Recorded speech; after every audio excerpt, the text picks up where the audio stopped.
Here's a summary of the most recent trending news about the DJI Mini 5 Pro as of September 2025.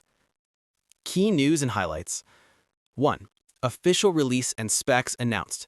DJI has officially unveiled the Mini 5 Pro, featuring a 50-megapixel 1-inch CMOS sensor capable of 4K video up to 120 FPS, while keeping the whole drone under about 250 grams, making it stand out as one of the most advanced mini drones yet.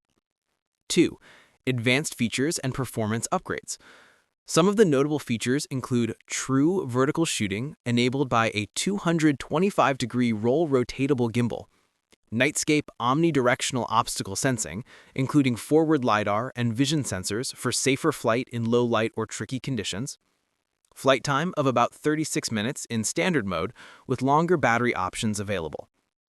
Big improvements in video capabilities, HDR video, more dynamic range, around 14 stops, and Med Tele mode for better digital zoom. 3. Pricing and launch timing. The base model is priced around €799, payable in USD or local currency equivalents depending on region.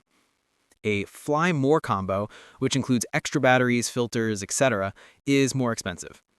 The release date is set for mid-September 2025, with some reports saying September 16th to 17th for global, non-US markets. 4. Limited US availability. One of the more striking news bits, the Mini 5 Pro will not be officially sold in the US via DJI's site at launch. There are multiple reasons speculated, tariffs, regulation, etc. This has drawn attention from US drone users who might try import routes or third-party distributors.